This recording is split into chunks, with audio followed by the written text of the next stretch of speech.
Está começando Plenitude, um podcast do Gresg, apresentado por Aline Queiroz, Marco Aurélio Carvalho e Mariane Martins, baseado no livro Plenitude, de Divaldo Franco, pelo espírito Joana de Ângeles. Bons estudos! Oi pessoal, tudo bem? Aqui é a Aline Queiroz e a gente vai hoje para o segundo episódio do podcast sobre o livro Plenitude. Nesse segundo episódio, a gente vai falar sobre o sofrimento. Joana fala que o homem ele se empenha para vencer esse sofrimento, que vai se apresentando ao longo da nossa vida. E a nossa intenção é sempre passar incólume a esse sofrimento. Na verdade, ela diz que essa é a grande meta que todos nós perseguimos, pelo menos diminuir a intensidade ou acalmar esse sentimento que se faz presente na nossa vida. Interessante que ela fala que nós somos muito imediatistas.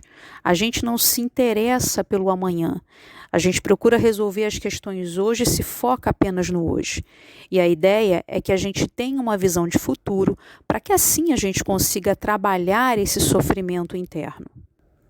Ela fala que a dor não é uma punição, e essa é a ideia que a gente tem que buscar, olhar a dor dessa forma. A dor não é uma punição. Antes disso, a dor ela se revela um excelente mecanismo da vida a serviço dessa própria vida. É preciso sempre lembrar que a dor ela faz parte, ela é uma etapa, ela faz parte de uma etapa evolutiva para que a gente possa crescer como espírito imortal. É sempre bom pensar também que a gente está aqui na Terra estagiando, vivenciando, experienciando situações para que a gente possa evoluir e crescer. E assim a gente vai em direção a planos mais elevados. Se eu desenvolvo a visão do espírito imortal que eu sou, assim eu consigo trabalhar muito mais facilmente as dores internas. Tem um trecho, inclusive, desse capítulo que ela fala: todo processo degenerativo ou de aflição, o espírito em si mesmo é sempre o responsável, consciente ou não. E, naturalmente, só quando ele se resolve pela harmonia interior, opera-se-lhe a conquista da paz.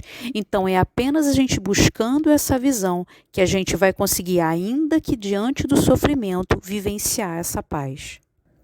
Joana ainda traz uma visão interessante quando ela fala que o sofrimento ele pode e deve ser considerado uma doença da alma, que ainda se atém às sensações e opta pelas direções e ações que produzem desequilíbrio.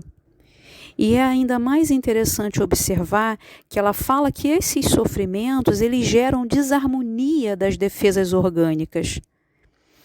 Porque isso acaba acontecendo, isso acaba gerando uma invasão de micróbios e vírus que destrói a nossa imunidade. Então a gente já ouviu falar muitas vezes o quanto que o nosso pensamento, a forma com que a gente encara a vida, pode sim trazer efeitos e danos ao nosso corpo físico. Ou seja, a mente, o espírito sofre e, por consequência, o nosso corpo físico também. Ela ainda menciona que nas faixas mais primitivas de evolução, a forma com que a gente encara o sofrimento é ainda mais penoso. Então a ideia é que a gente tenha sempre a visão espiritual para que possa, de alguma forma, diluir essa dor e saber encarar da melhor forma possível.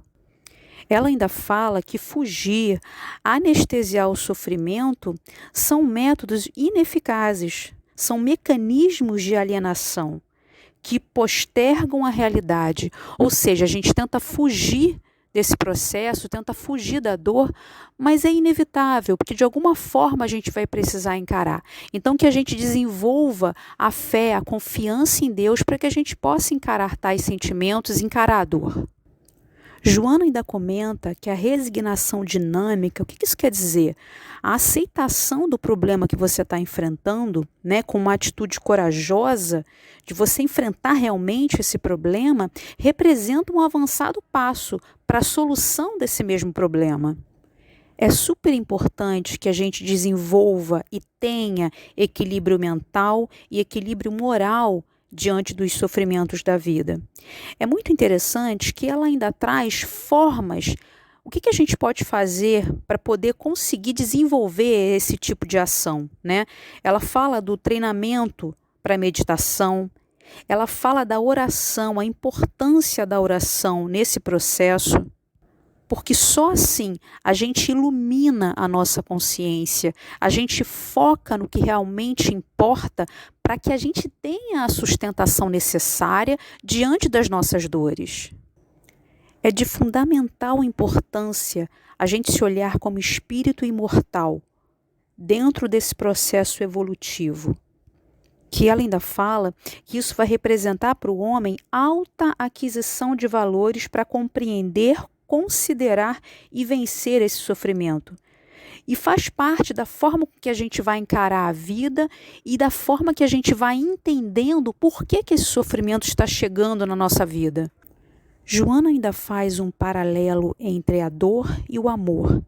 Ela fala que quando a dor está presente, ela naturalmente resulta no distanciamento do amor. Que o amor, na verdade, ela diz que é o grande e eficaz antídoto para essa dor. Olha que interessante quando ela fala que são interdependentes. O sofrimento e o amor são mecanismos da evolução.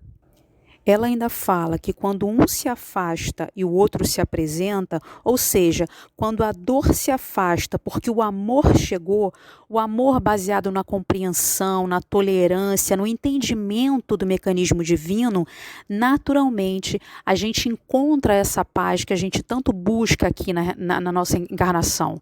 Então que a gente aprenda a olhar, ainda que seja um sofrimento muito grande, mas que a gente aprenda a olhar com resignação, com um entendimento, uma compreensão maior. É preciso realmente aceitar que a dor ela é um mecanismo de evolução. Apenas entendendo que é tudo transitório, aquela frase que Chico falava, que tudo passa, que a gente entenda que é o momento que a gente está vivenciando para que a gente possa evoluir. E Joana, ao final desse capítulo, ela traz um exemplo muito interessante. Ela fala o seguinte, que acima de todos eles, porém, destaca-se o exemplo de Jesus, o grande mestre. Lecionado pelo amor, a vitória sobre o sofrimento durante toda a sua vida. Então, Jesus foi o grande exemplo de vencer essa dor, olhando para o amor, sentindo e compreendendo os desígnios de Deus. Então, dessa forma, que a gente consiga olhar o amor divino através dos nossos sofrimentos. E assim eu espero que esse conteúdo te ajude. E a gente se encontra então no nosso próximo episódio. Grande beijo.